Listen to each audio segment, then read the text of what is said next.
Hello there, and today on Marvel Snap we're going to do our deck guide on the Weeny deck. And it's called the Weeny deck because of the old Magic the Gathering thing that people used to play, like me, that had all the Weeny cards. And that refers to all the cards that like cost one. So the deck full of one card cost to spam them out and play in that kind of style. So this is the style for the common Weeny deck. I don't recommend actually playing this deck too often because it can be stopped by this 1/3 card cost, which I have in like half my decks. There he is right there. This one right here destroys all 1 card cost. So when I play decks like this, I just pray I have this card in my hand which will destroy them on the last turn and kill all their 1 card cost.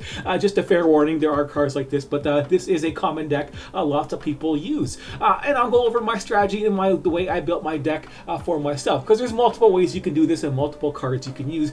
But of course, you're going to be going by the cards at the end of the day by Blue Marvel, which gives all your cards +1 power. So you're going to be filling up your zone with lots of cards and give them +1 power. And of course, the next card you're going to want to use is Xavier, which gives all your 1 card cost +1 power too. And then later on in the game, you're going to get cards like this guy right here, and she will just drop out 1 card cost for all the locations on reveal. So she'll just give you a 1 card cost everywhere, just a random one. And the same with the Squirrel Girl right here. She'll give you a squirrel on each location to help you out filling up your zones with these cards. And the other cards in here are almost self-explanatory for themselves. I chose Agatha right here because after you play a card, she gets +2 power, so you can really bump her up, and that's why I have Nightcrawler in there. You put Nightcrawler in there and move them. You have Iron Fist, which will move a card after you play it, so you play a card on Agatha, and then the Iron Fist will bump him over if you played him last, which means you in the deck you have the possible chance to actually pump her up.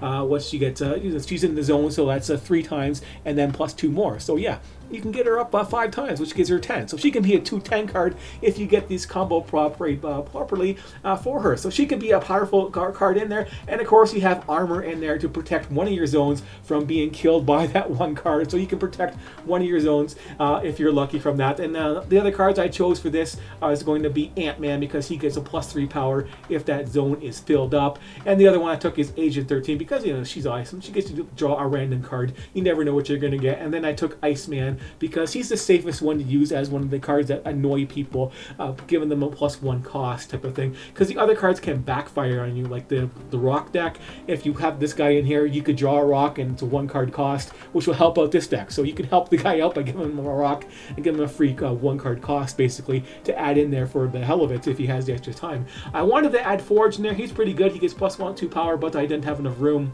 And Hawkeye also would be a good choice, +3 power for the next card if you play him here, which is easy to do, which actually I might take in there. Because, well, this card will give you an extra chance to get another card out there, which would be more helpful, possibly more helpful. You never know what you're going to get, versus the Hawkeye, which is going to be a guaranteed +3 power at that location versus 2 power. But that's iffy. I would, if you don't have this card, definitely put this guy in there. This guy is another good choice because you get to see the last location, which might be very important, because if you have it might just destroy your cards or not, or you might have to fill that up first. It's really handy to have. And the rock, or Ratchet is really good. Rocket is really good. When I say Ratchet, Rocket, same thing. Anyways, and Yondu is pretty good to screw people over. That can backfire on you a lot. Lots of people are playing discard decks and cards that have revival things going on there. That just makes them revive their card and discard them for them, so you're helping them out. So yeah, there's been plenty of times where I discard a card and they just bring it back for free, and it's like in your face. Haha, that guy screwed you over yourself. The other choices I picked in here is going to be Wolfsbane, again, because she gets a +2 power for each card you reveal here, and she is the choice I am making for the last turn type of a deal, because turn 4 you play him, turn 5 you play him, turn 6 you surprise him with this guy here, which gives +1 to all those +1 guy, level 1 guy everywhere, and Wolfsbane to gather that extra points on there, so you can maximize her with the extra +6 power on there for a 3/6 guy to get some extra strength in that one zone.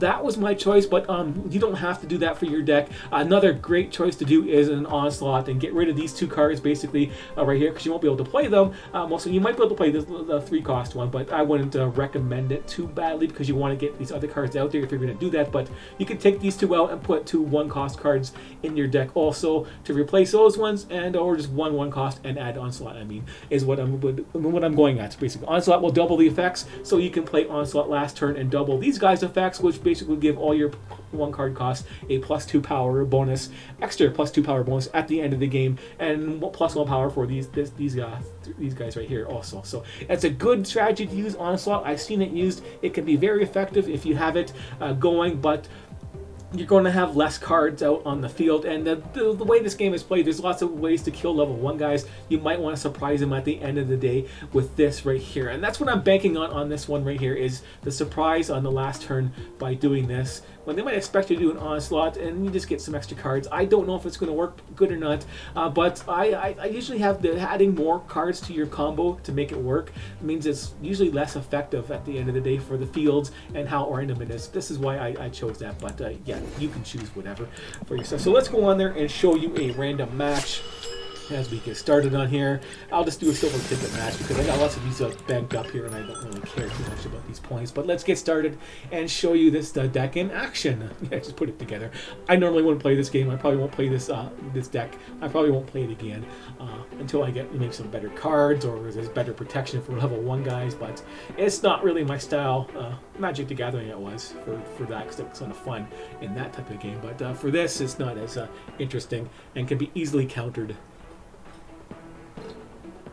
And your guys are not as powerful, so yeah, your guys are not going to be super strong. You're just buffing them up and giving them all +2 power everywhere. So it's a good power play for your cards, filling up all your zones and then giving them all +1, +2 power. Yeah, so you get lots of strength that way, but it's going to be medium strength. So it's a medium strength on all the zones versus super strong strength on a couple zones that you could do with other decks. As we are waiting for a match. Another downfall for this game is waiting for somebody who wants to do a silver match. La-di-da-di-da. There we go. Look at this guy. You probably got that card. Most people have that card to kill you in their decks. But let's see. On turn 3, 4, 5, cards can't be added here. So let's add a card there right now because we can't play there as a main zone. We'll get her. Get our random card is this guy right here. Not going to do me any good. So that kind of sucks. Transform into one of the other locations. What do we got here today? We can't add cards here, so let's just add our squirrels right away, I guess, right? Because we can't add cards there. We don't have anything else to add. Well, we do have one more card that can add cards there on turn 5. Annoy him. Let's scroll ourselves up. Something I want to do is play squirrels later on, basically not right away. After you play a card here, add a copy to another location. Well, that's pretty nice to have. So we'll wait for turn 4 and turn 5 to play these guys. So we got nothing to do. We got this card here. We played all our cards. We'll wait and see what happens. That helps us out nicely. He's got Swordmaster. That helps him out. He's probably got a deck where you can he's got a deck where you can bring these guys back to life. So I don't really have much of a chance of winning. It's pay to win. Basically versus me, but let's go and do that. Too bad I didn't copy this one and play a card there, but we'll play him and see what happens. A Nightcrawler and that guy. Just supposed to be adding copies to another location. Play a card here and you can't even add a copy to another location right now. Well, Jesus Christ, because this is blocked off. That's why it's not working. That sucks. But so we are going to do this. We're going to play her right now. And it's going to add a +1 card to all my locations, to each location, so we don't want to do that. Which card should we play? I want to double up this card on the last turn and do that, but I don't have no other 1 card cost in my hand. I could just sit there and play an armor. I could play an armor to protect my cards. He might kill them all, but this isn't optimal. I want to play this one here. I can't play these 2 zones. It really screws you up when you can't play 2 zones. Like, what the hell, right? Look at that fucked up carnage. Enough said, Bob. So we'll play armor, just in case he's going to kill my Weeny. Oh, that's not even the move over, so it doesn't even matter playing that guy. Let's see what happens. We'll just play him and double him up. And we got this guy too, we have Ant-Man. So he's going to get doubled up. I'll put Ant-Man there, guaranteed. Guaranteed to get a +3, and he'll go over to here, which won't win me that zone. I will not win this zone. There's nothing I can do. Yeah, he snaps. Game over. He wins. Screw it. There's nothing I can do to beat him in this. Like, playing this guy here, I can get a +1 for all of these guys. I can get a +4. I can get +7 here. +7 here to not win, basically. He's going to play something really fucking strange. And if he didn't snap, I'd go there and show it to you. But, yeah, who the fuck cares? I'll show you what's going to happen here. He's going to play a card.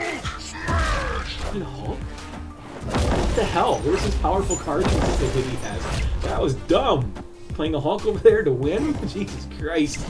Yeah, there we go. Well, we got our thing there, so we won. I totally expected to lose that because, you know, a Hulk. Why didn't he even play a Hulk here? What the fuck? Added a copy to the. Is this guy reading his cards at all?